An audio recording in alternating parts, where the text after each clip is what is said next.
మహాగణాధిపతయే నమః. ఈరోజు మనం శ్రీ శుభకృతనామ సంవత్సరం అనగా 2 ఏప్రిల్ 2022 తేదీ నుంచి 21 మార్చి 2023 తేదీ వరకు ఉన్నటువంటి ఈ సంవత్సర కాలంలో ద్వాదశ రాశుల వారికి ఎటువంటి ఫలితాలు రాబోతున్నాయి అనేటువంటి అంశాన్ని తెలుసుకునే దాంట్లో భాగంగా మేషరాశి వారికి ఈ సంవత్సరం ఎలా ఉంటుంది అనేటువంటి అంశం గురించి మీకు తెలియచేయడానికి ప్రయత్నం చేస్తాను. మేషరాశి అనగానే అశ్విని నక్షత్రం 1, 2, 3, 4 పాదాలు, భరణి నక్షత్రం 1, 2, 3, 4 పాదాలు, కృత్తికా నక్షత్రం ప్రథమ పాదం వరకు ఉన్నటువంటి దాన్ని మనం మేషరాశి కింద పరిగణిస్తాం. అయితే ఎవరికైతే పుట్టిన తేదీ వివరాలు తెలియవో వాళ్ళు వాళ్ళ పేరులో గనక ప్రథమాక్షరం చు, చే, చో, లా, లీ, లు, లే, లో, ఆ అనేటువంటి అక్షరాలతో మీ పేర్లు మొదలైతే మీరందరూ కూడా మేషరాశి వారి కింద పరిగణించబడతారు. చూడమణి, చోళ, అలాగే చౌడేశ్వరరావు, లీలా, లూథర్, లోహిత, ఆనంద్ ఇటువంటి పేర్లు కలిగిన వాళ్ళందరూ కూడా మేషరాశి వారి కింద పరిగణించబడతారు. వీరికి ప్రధాన గ్రహాల యొక్క గ్రహ సంచారాన్ని గనక పరిశీలిస్తే ఈ సంవత్సరం గురుడు ఏప్రిల్ 13వ తేదీన వ్యయస్థానంలో తన సొంత క్షేత్రంలో ప్రవేశించి సంచరిస్తున్నాడు. ఈ వ్యయస్థానంలో సంచరించేటువంటి గురువు యొక్క ప్రభావం ఏమిటంటే శుభకార్యాల నిమిత్తం ఖర్చు చేస్తారు. ఇంట్లో శుభకార్యాల కోసం వెచ్చించవలసిన దానికన్నా ఎక్కువగా వెచ్చించేటువంటి పరిస్థితి ఉంటుంది. తీర్థయాత్రలకి, పుణ్యక్షేత్ర సందర్శనకి, పుణ్య కార్యక్రమాలకి ధనాన్ని మంచినీళ్ళప్రాయంగా ఖర్చు చేసేటువంటి పరిస్థితి స్పష్టంగా గోచరిస్తోంది. ఈ సంవత్సరం మకర రాశిలో శని సంచారం జరుగుతోంది. అంటే దశమ రాశిలో సంచారం జరుగుతోంది.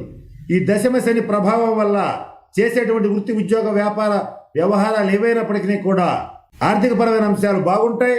కానీ చేసే దాంట్లో శ్రమ అధికంగా ఉంటుంది. ఎంతో ఇబ్బందులు పడేటువంటి పరిస్థితి ఉంటుంది.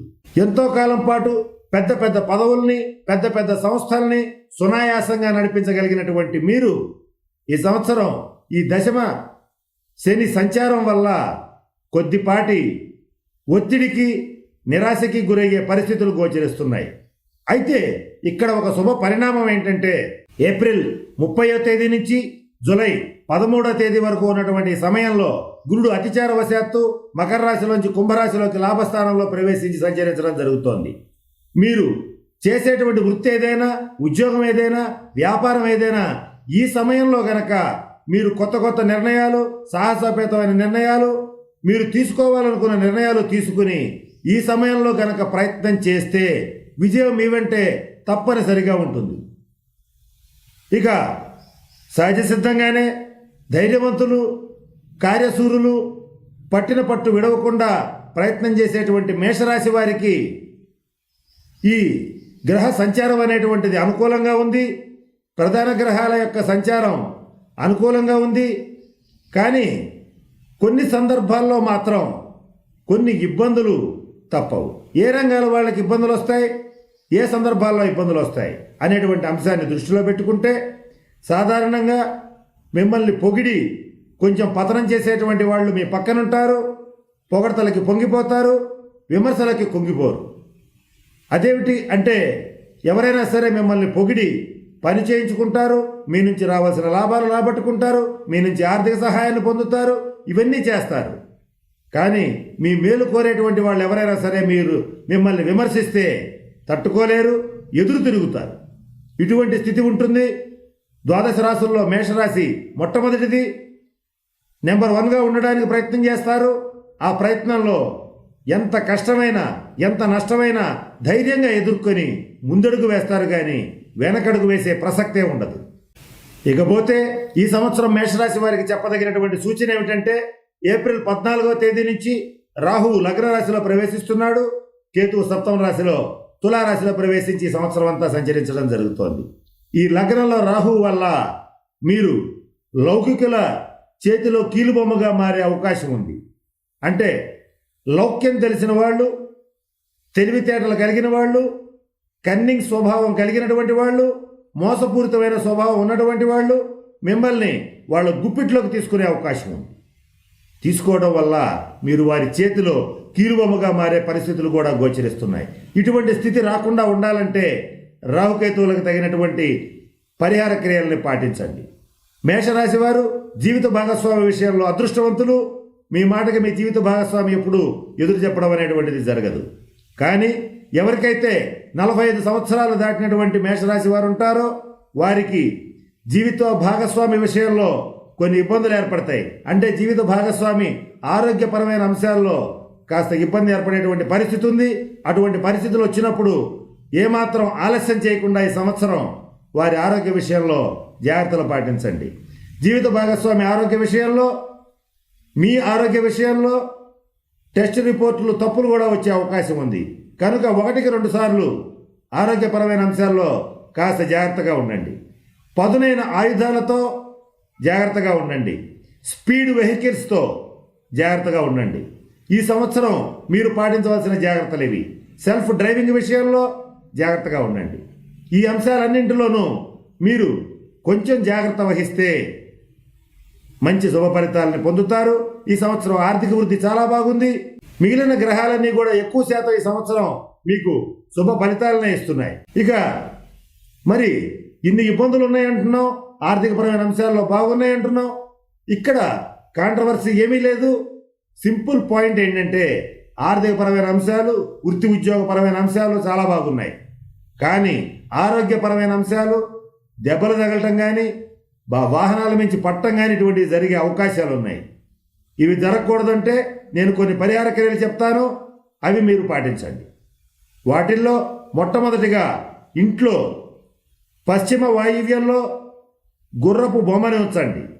పంచలోహాలతో చేసిన గుర్రపు బొమ్మను ఉంచినా పర్వాలేదు. లేని పక్షంలో అంత ఖరీదు పెట్టుకోలేని వాళ్ళు ఎవరైతే ఉంటారో వారు మంచి వాల్ పెయింటింగ్ని పెట్టుకోండి. ఇది ఒక చిన్న పరిహార క్రియ మేషరాశి వారికి మాత్రమే. కనుక వీరికి ఇది చాలా అనేక అంశాల్లో ఉపయోగపడుతుంది. ఇక మరొక ముఖ్యమైన విషయం ఏంటంటే మీరు సహజ సిద్ధంగానే ఈ సంవత్సరం తగాదాలకి దూరంగా ఉండవలసిన పరిస్థితి వస్తుంది. మీరు ఎంత దూరంగా ఉన్నా తగాదాలు, ఘర్షణలు తప్పవు. కయ్యానికి కాలు దూబేటువంటి వాళ్ళు మిమ్మల్ని రెచ్చగొడుతూ ఉంటారు. మీకు సహజంగానే తగ్గే స్వభావమే లేదు. లేకపోవటం వల్ల ఎవరైతే కలహానికి కాలు దువ్వుతారో వారి మీద తిరగబడతారు. వీలైనంత వరకు ఈ తగాదాలకు దూరంగా ఉంటే ఆర్థికపరమైన అంశాల్లో కొంచెం ఇబ్బందులు రాకుండా, నష్టం రాకుండా ఉండేటువంటి పరిస్థితులు గోచరిస్తున్నాయి. ఇక ఏ రంగం వారికి ఎట్లా ఉంటుంది అనేది కనుక ఆలోచిస్తే విద్యార్థుల విషయానికి వచ్చేటట్లయితే విద్యాయోగం బాగుంది. రెండవ ప్రయత్నంలో మీరు ఈ సంవత్సరం కావాల్సినటువంటి సీట్లని యూనివర్సిటీస్లో పొందగలుగుతారు. నిరుద్యోగులకి ఉద్యోగ అవకాశాలైనా సరే మొదటి ప్రయత్నం ఫెయిల్ అయినా నిరుత్సాహపడవద్దు. రెండవ ప్రయత్నంలో తప్పనిసరిగా సక్సెస్ అవుతారు. ఇకపోతే ఈ మేషరాశి వారికి ఈ సంవత్సరం వ్యాపారస్తులకి టర్నోవర్ బాగా పెరుగుతుంది. వ్యాపారస్తులు, చిన్న వ్యాపారస్తుల దగ్గర నుంచి పెద్ద పెద్ద వ్యాపారస్తుల దాకా, బంగారు వ్యాపారస్తుల దగ్గర నుంచి, వెండి వ్యాపారస్తుల దగ్గర నుంచి, ఫ్యాన్సీ కిరాణా వ్యాపారుల దగ్గర నుంచి అందరికీ ఈ సంవత్సరం అద్భుతంగా ఉంది. వ్యాపారాలు ఇప్పుడు ముప్పడిగా పెరుగుతాయి. మీకు తెలియకుండానే వ్యాపారంలో టర్నోవర్ పెరుగుతుంది. లాభాల బాట పడతారు. ప్రథమార్థం, ద్వితీయార్థం రెండూ కూడా చాలా బాగున్నాయి. సినీ టీవీ రంగ కళాకారులు, మీడియా రంగం వాళ్ళు, నటులు, దర్శకులు, నిర్మాతలు, టెక్నీషియన్స్ మీ అందరికీ ఈ సంవత్సరం విజయ పరంపర కొనసాగేటువంటి పరిస్థితి గోచరిస్తోంది. ఈ రంగాల వాళ్ళకందరికీ అద్భుతంగా ఉంది. మేషరాశి స్త్రీల విషయానికి వచ్చేటట్లయితే మీ పేరులో ఈ సంవత్సరం స్థిర చరాస్తులు, విలువైనటువంటి ఆభరణాలు, కళాఖండాలు, విలువైన వస్తువులు కొనుగోలు చేస్తారు. అది మీకు ఎంతో ఆనందాన్ని కలిగిస్తుంది. కొనుగోలు చేసినటువంటి వీటిని చేజారిపోకుండా చూసుకోండి. ఇన్సూరెన్స్ వంటి వాటిల్లో అప్డేటెడ్గా ఉండండి. ఇది సంవత్సరం మీకు చెప్పదగినటువంటి ముఖ్యమైన సూచన. ఇక రాజకీయ నాయకుల విషయానికి వచ్చేటట్లయితే ప్రజాకర్షణ, జనాకర్షణ పెరుగుతుంది. కానీ రహస్య శత్రువుల వల్ల మీకు రావలసిన పదవులు రావడం కొంత ఆలస్యమయ్యే పరిస్థితులు గోచరిస్తున్నాయి. ఆలస్యమైనప్పటికీ కూడా బెటర్ లేట్ దాన్ నెవర్. కొంచెం లేట్ అయినా సరే మీకు రావాల్సిన పదవులు, మీకు రావాల్సిన ప్రయోజనాలు, మీకు రావాల్సినటువంటి కాంట్రాక్టులు మీకు వచ్చి తీరతాయి. బిల్డర్స్కి, కాంట్రాక్టర్స్కి మీ బిల్లులు సకాలంలో మీ చేతికి అందుతాయి. అది మీకు ఆర్థికంగా ఎంతో ఊతాన్ని ఇస్తాయి. ఇక ఎవరైతే రెస్టారెంట్స్, హోటల్స్ నడుపుతూ ఉంటారో వారి వ్యాపారాలు 3 పువ్వులు 6 కాయలుగా కొనసాగుతాయి. వివాహ ప్రయత్నాలు చేసేటువంటి వారు కొంచెం పట్టుదలతో ప్రయత్నం చేయండి, ప్రయత్నాలు సక్సెస్ అవుతాయి. పునర్వివాహ ప్రయత్నాలు చేసేటువంటి వారికి మాత్రం మొదటి ప్రయత్నంలోనే వివాహ ప్రయత్నాలు సక్సెస్ అయ్యేటువంటి పరిస్థితులు సుస్పష్టంగా గోచరిస్తున్నాయి. సంతానపరమైనటువంటి అంశాల్లో చక్కటి శుభవార్తలు వింటారు. సంతానాన్ని మీరు కోరుకున్న స్థాయిలో స్థిరపరచగలుగుతారు. సంతానాన్ని విదేశాలకు పంపగలుగుతారు. సంతానాన్ని ఉద్యోగంలో పెట్టగలుగుతారు. సంతానాన్ని మంచి ఉద్యోగంలో చూసి సంతోషపడేటువంటి పరిస్థితులు కూడా సుస్పష్టంగా గోచరిస్తున్నాయి. జీవిత భాగస్వామితో, వ్యాపార భాగస్వాములతో వచ్చేటువంటి విభేదాలు ఏవైతే ఉన్నాయో అవి టీ కప్పుల తుఫానులాగా సమసిపోతాయి.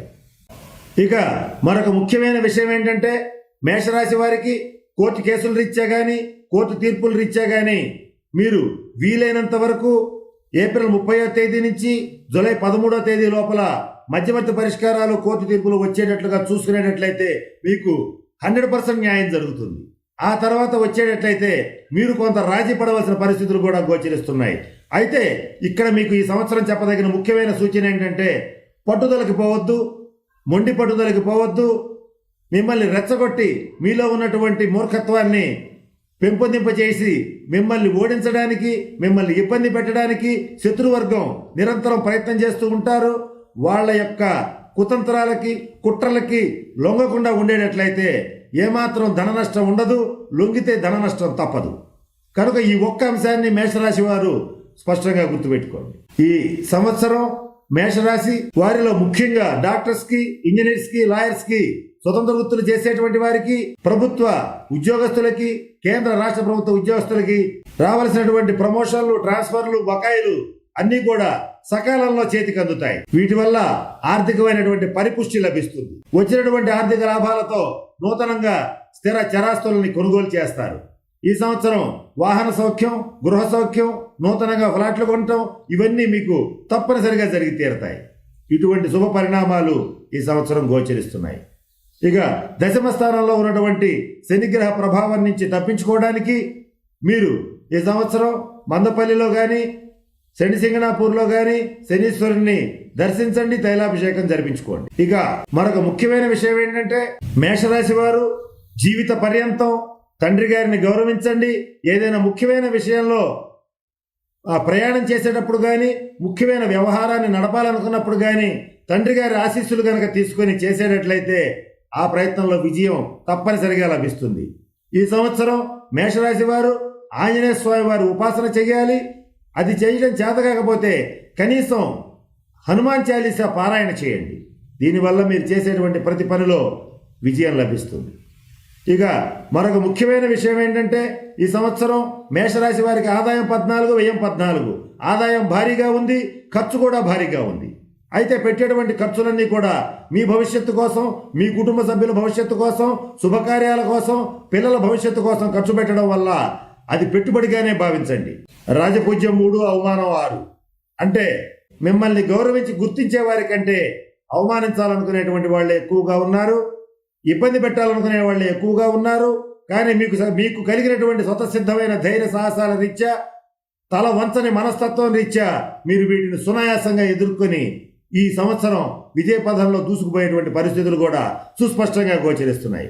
కనుక నేను చెప్పినటువంటి అన్ని అంశాలని దృష్టిలో పెట్టుకుని మేషరాశి వారు అష్టైశ్వర్యాలతో, భోగభాగ్యాలతో ఉంటారని, ఉండాలని ఆ పరమేశ్వరుని ప్రార్థిస్తున్నాను. స్వస్తి. ఈ వీడియో కానీ మీకు నచ్చినట్లయితే లైక్, కామెంట్, షేర్ చేయండి. మరిన్ని అప్డేట్స్ కోసం సబ్స్క్రైబ్ చేయండి.